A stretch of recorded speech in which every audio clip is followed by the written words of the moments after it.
25th of March, the Ministry of Finance and Economic, in partnership with EU, hosts the information seminar on the EU portfolio seminar in the Gambia. The framework of the Gambia EU partnership is back in 1976. Today, the partnership has reached numerous stakeholders, including the central government, LGAS, non-state actors, NSAS, and other development partners. Andrew Silva, Director and Impress Administrator EU Gambia Partnership Office, highlights on the objective of the EU to transform Gambia.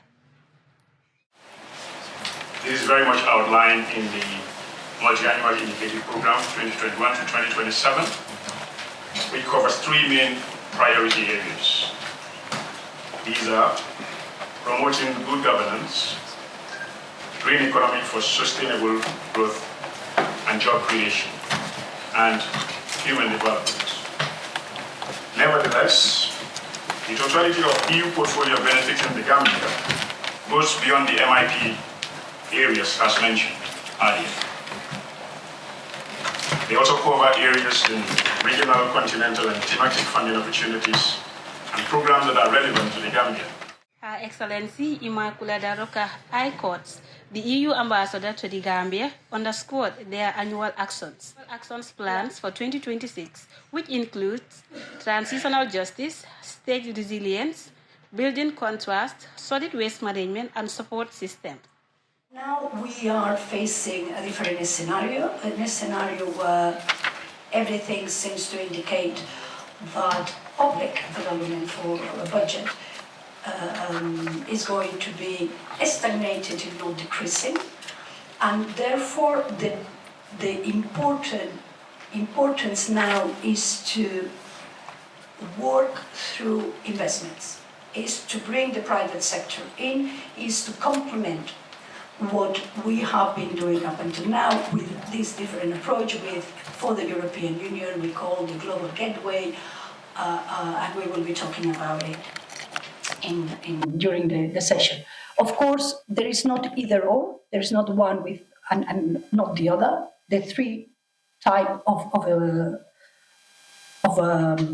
mechanisms work together, and we are working with these three types of mechanisms in the Gambia.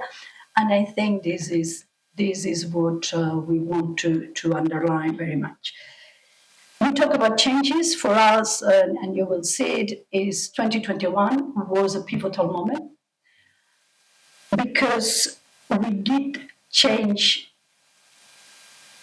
mostly the mechanisms of cooperation, of how we did things. We ended the indirect management for projects. That means that we stopped the way that we were working with our partners in Africa mostly, and we started working with international organizations. Maud A.K. Seka, Permanent Secretary of the Ministry of Finance and Economic Affairs, lamented on the landmark investment the EU makes in the Gambia. One is the Bara Amdalai, how to call it, road. Another one is the Siliti Mandinaba road, and then the Basse Soma road. This was done by the EU. So thank you for that. They've also accompanied the country in terms of its democratic transformation. You all know in 2017, there was a change of government, and the EU was very much active in terms of accompanying the country in that process. But in particular also, they have been intervening in the reforms that are happening with our colleagues from the defense, the security sector. So now they are now intervening in critical areas like human capital, which is very, very important. The framework of the Gambia-EU partnership dates back to 1976. Today, the partnership has a rich mix of stakeholders, including central government, local government authorities, non-state actors, private sector, and other development partners. The EU's partnership with the Gambia for the period 2021 to 2027. One of the main objectives of the EU seminar is to improve awareness and understanding of the EU development instrument and initiative within the framework NDIA and MDAS.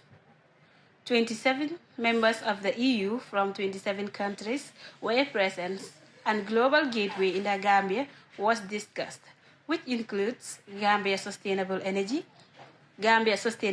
Project, WAISD, drinking water and sanitation, solid waste management. Reporting for the Voice Online TV, I am Konka Jallo.